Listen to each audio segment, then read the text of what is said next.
Hello everyone. So in previous video we have done till question number 9, and in this video we are starting from the question number 10. So question number 10 says that a spring is stressed by 5 centimeter by the force 10 Newton. The time period of the oscillation when a mass of 2 kg is suspended by is it.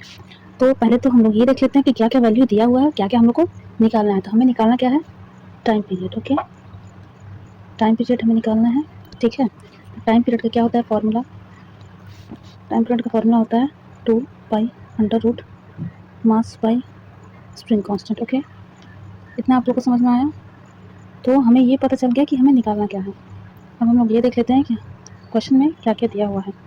Okay, so question में हमें force दिया हुआ है and elongation दिया हुआ है. तो force और इलोंगेशन से हम लोग क्या के निकाल सकते हैं, बिल्कुल. तो F is equals to minus K X. So 10 is equals to minus K into 0.05. अभी यहाँ पे हम लोग 0.05 क्यों लिए, क्योंकि यहाँ पे 5 सेंटीमीटर में दिया हुआ है, तो हम लोग उसको मीटर में चेंज किए हैं.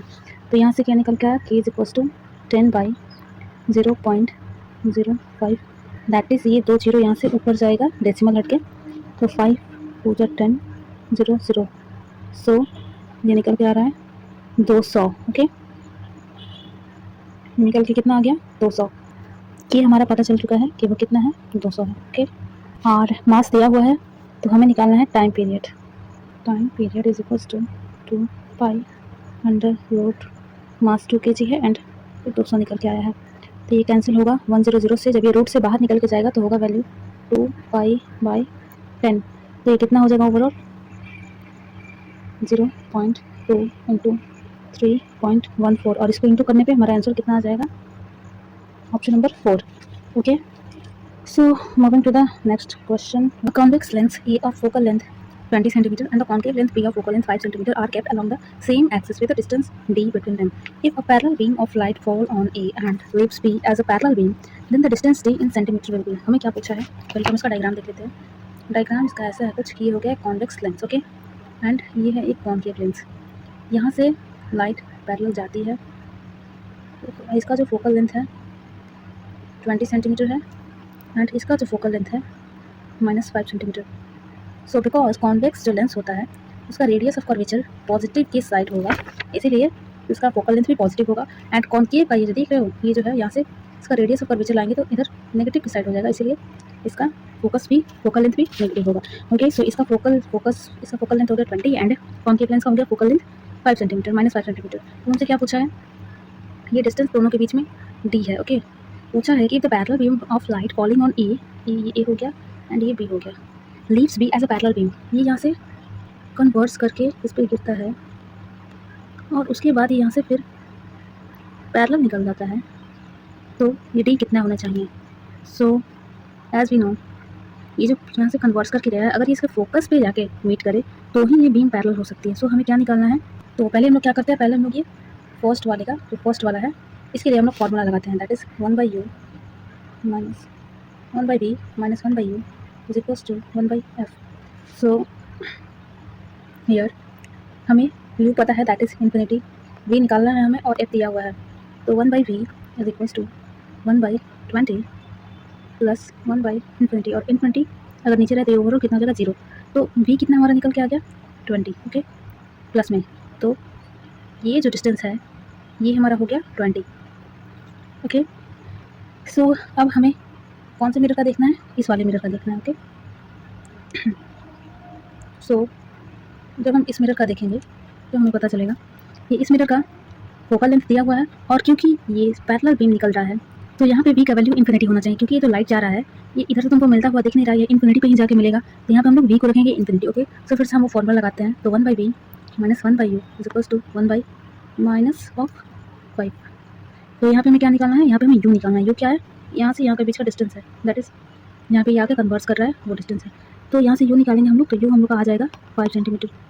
ओके, सो हम लोगों ने देखा कि ये जो टोटल डिस्टेंस है 20 है एंड हमारा ये निकल के आया है 5.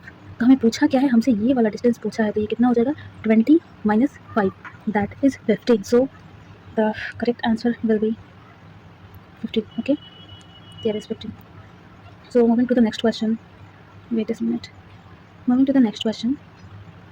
Question number 12. Okay. Question number 12 में क्या करना है हम लोग को, मैच द फॉलोइंग करना है। तो ये तो बहुत जल्दी करने वाला है, ये डायरेक्ट हम लोग को फॉर्मूला पूछा है। तो ड्रिफ्ट वेलोसिटी का फॉर्मूला क्या होता है, ड्रिफ्ट वेलोसिटी का फॉर्मूला होता है E tau by M. Okay, electrical resistivity का क्या फॉर्मूला होता है, उसका फॉर्मूला होता है ई बाई जे। ये कैसे मैंने लिखा, देखो जे क्या होता है, जे होता है आई बाई ए, या फिर हम लोग इसको ये भी लिख सकते हैं सिग्मा इंटू ई। तो यहाँ पे सिग्मा इंटू ई जब लिखा है तो सिग्मा को हम लोग चेंज करेंगे तो ये 1 बाई रो बन जाएगा।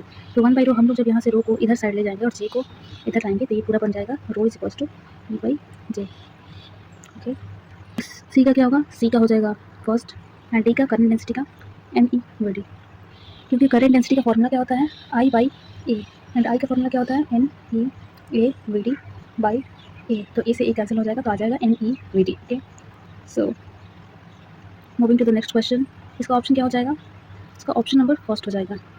So moving to the next question,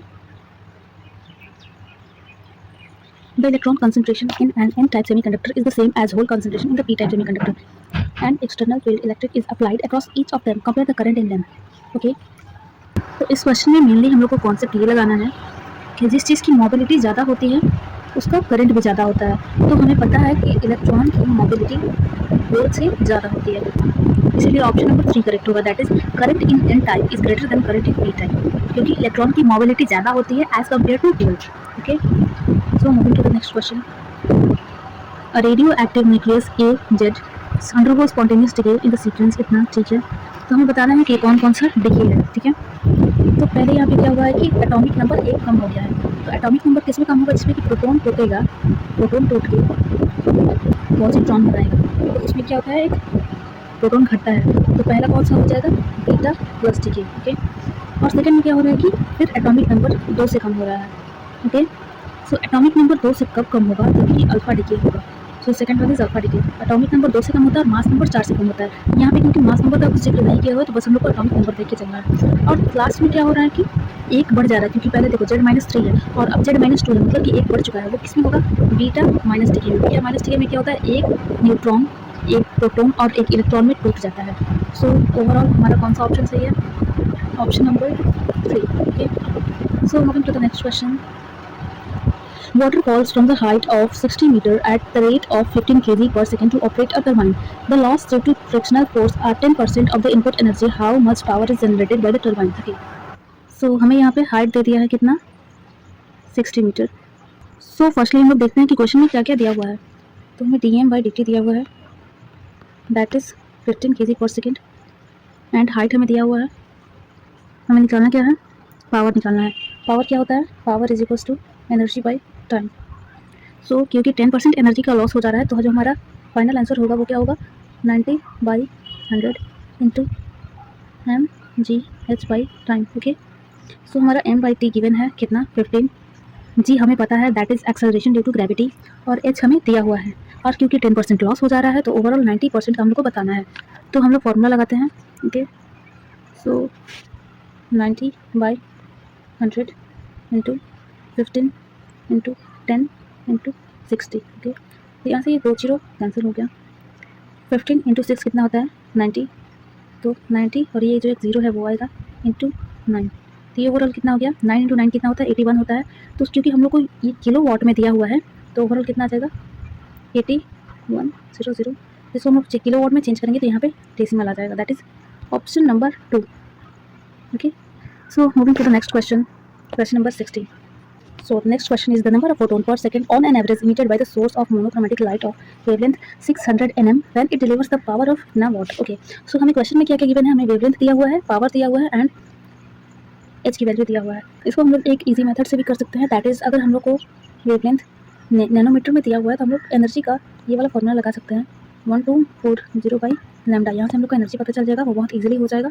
तो यहाँ पर हम अप्लाई करते हैं 3.3 into 10⁻³ is equals to n/t into energy कितना हो जाएगा 1240/600। तो यहाँ से एक 0 से एक 0 कैंसिल हो जाएगा, तो ये ओवरऑल 2 होगा। ओवरऑल क्योंकि देखो 6 2 से 12 होता है, ये 1 2 के बाद 4 है, तो ओवरऑल अगर हम लोग देखें अप्रॉक्सीमेट तो 2 होगा। तो यहाँ से n/t कितना निकल के आ गया, 3.3 इंटू 10⁻³ इंटू 1.6 इंटू 10⁻19। अब हम लोग यहाँ पे ये क्यों इंटू किए, क्योंकि ये जो वैल्यू है ये इलेक्ट्रॉन वोल्ट में है, तो इसको हम लोग को इलेक्ट्रॉन वोल्ट से वोल्ट में लाने के लिए इंटू करना पड़ता है 1.6 इंटू 10⁻19 से, तो वहीं जब इस साइड आएगा तो वो नीचे के साइड आ जाएगा। ओके और तो अच्छा यहाँ पे 1.6 पे है, तो 1.6 इंटू 2 3.2 हो जाएगा, एंड 3.2 3.3 अप्रॉक्स में कैंसिल हो जाएगा। यहाँ पे 10⁻19 है, ये जब ऊपर में जाएगा तो 10⁻+19 हो जाएगा, उसमें हम लोग 3 माइनस करेंगे तो overall 10⁻16, that is option number 3। Okay so moving to the next question. For a plane electromagnetic wave propagating in x direction, which one of the following combination gives the correct possible direction for electric field and magnetic field respectively? Okay, so हमें यहाँ पे बता दिया है कि जो wave का direction है वो x एक्सिस में है, और डायरेक्शन हम लोग वेव का निकालने के लिए क्या फॉर्मूला लगाते हैं, E क्रॉस में B। ओके सो हमें इसमें क्या करना पड़ेगा, इसमें एक एक का वैल्यू रख के हम लोग को चेक करना पड़ेगा कि कौन सा वैल्यू रखने पे x एक्सिस में वेव का डायरेक्शन आ रहा है। तो हम लोग जब ऑप्शन नंबर 2 का देखेंगे, सो ऑप्शन नंबर हम लोग जब 2 का देखेंगे तो यहाँ पे E cross B, I hope आप लोगों co dot product and cross product आता होगा, एंड हमें ये क्रॉस प्रोडक्ट क्यों कर पाए, क्योंकि E always perpendicular to B in EM wave. So यहाँ पे E का वैल्यू रखते हैं -j + k, -j + k into में -j - k।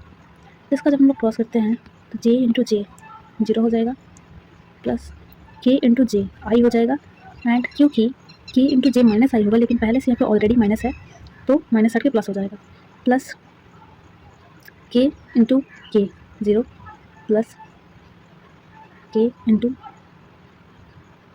जे आई हो जाएगा, और अगेन यहाँ पे k इंटू जे माइनस आई होता है, लेकिन क्योंकि यहाँ पे ऑलरेडी माइनस है तो यहाँ पे प्लस आई होगा, तो ओवरऑल कितना आ जाता है यहाँ पे 2i।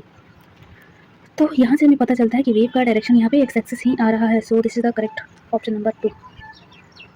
अब हम लोग चलते हैं नेक्स्ट क्वेश्चन पे, दैट इज क्वेश्चन नंबर 80। इस क्वेश्चन में क्या बोल रहा है, 1 minute. Okay, the effective resistance of the parallel connection that consist of 4 wire of equal length, equal area and cross section and same material is 0.25। What will be the effective resistance if they are connected in series. Okay so यहाँ पे बोल रहा है कि 4 wire का connection है parallel में, और उसका जो इक्विवेलेंट आता है रेजिस्टेंस वो होता है 0.25। तो हम लोग जब उसको चारों को सीरीज में जोड़ेंगे तो वो कितना होगा। ओके सो अगर हम लोग एक का मान लेते हैं रेजिस्टेंस R है, तो चारों का पैरेलल में कितना होगा, R/4 इज इक्वल्स टू 0. तो यहाँ पे वैल्यू दिया हुआ है 0.25। हम लोग ये डेसिमल को उठाएंगे तो नीचे में 100 आएगा, 25 से 100 कैंसिल होगा 4 टाइम्स में, तो यहाँ से R का वैल्यू कितना हो गया, 4 और 4 कैंसिल हो जाएगा, तो R का वैल्यू हमें बना गया। अब हमें क्या बोल रहा है कि चारों रेजिस्टेंस को हम लोग को सीरीज में जोड़ना है, तो इफेक्टिव रेजिस्टेंस कितना होगा, तो सीरीज में रेजिस्टेंस हम लोग जोड़ेंगे तो क्योंकि सभी इक्वल रेजिस्टेंस है तो ओवरऑल इक्विवेलेंट रेजिस्टेंस आ जाएगा 4R। तो R का वैल्यू यहाँ पे 1 है, सो ओवरऑल आंसर क्या हमारा आ गया 4, दैट इज ऑप्शन नंबर 4।